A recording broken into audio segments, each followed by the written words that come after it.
The first episode of Transfer Talks. In my episode, I'll be talking about any transfer news or rumours that there are, and I'll go over them in quite detail. So, our first discussion is about the Manchester United midfielders. And Tielemans has signed for Man United, but let's talk about why he signed. Man City signed Elliot Anderson. How does that have anything to do with Tielemans?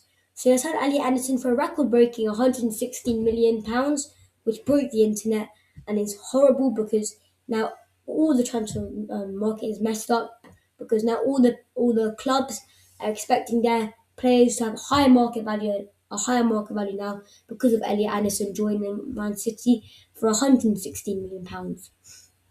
Elliot Anderson, however, was one of the targets for Manchester United, and it got stolen by their rivals. Because of this, Manchester United signed £35 million Youri Tielemans and paid £48 million for Chelsea's Andrey Santos. What do you feel about this?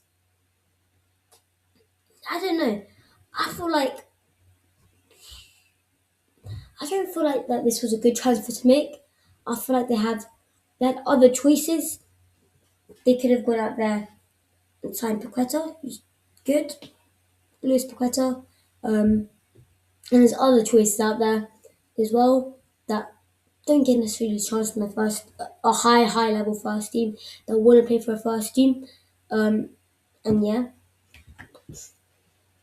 but this trio is still threatening. One of the scariest in the Premier League. Fernandes, Santos, and Youri Tielemans. Comment down below how scary you think that is.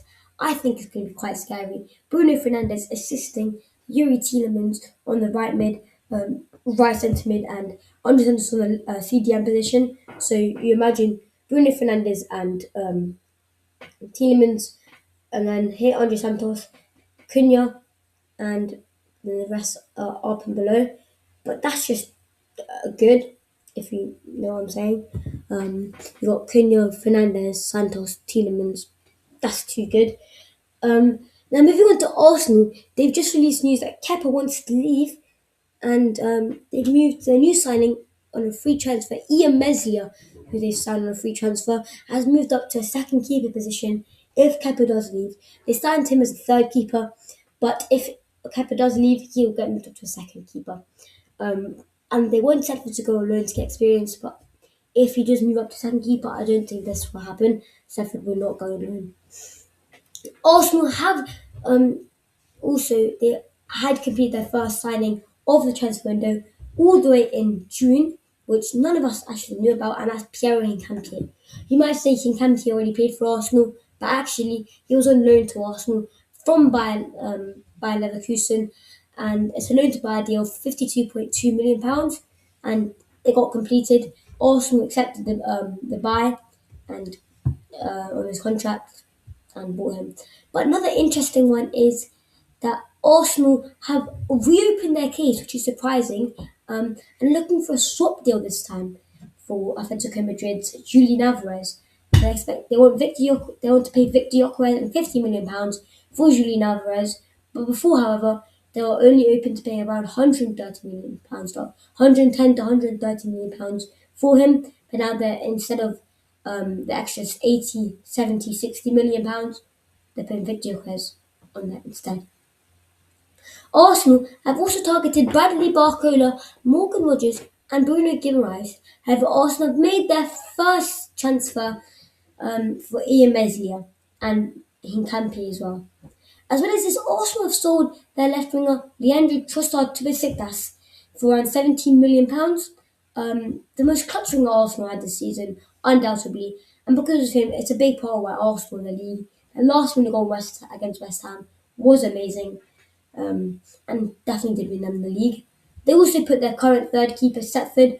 They were going to put him on loan to get experience. However, Ian Meslier, as we know, is going to be upgraded to second keeper because Kepa wants to leave.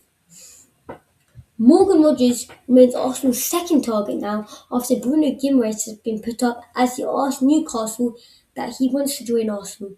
But Arsenal still interested in Morgan Rogers and Bruno Guimaraes and Bradley Barcola. But Arsenal are expected to make an offer for Morgan Rogers when he returns from the World Cup. They just lost to Argentina 2-1. He played in that starting 11 as a right winger.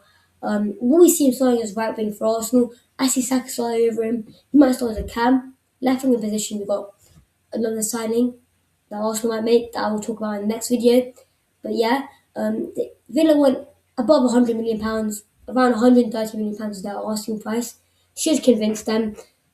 Yeah, finally, a surprising rumour actually involving former Manchester United player, now Chelsea winger Garnacho.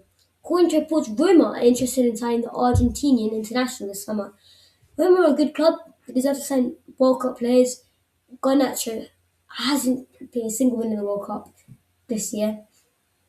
Um, there's I think the top five in Italy. There's Inter Milan though, AC Milan ahead of them. There's Napoli ahead of them.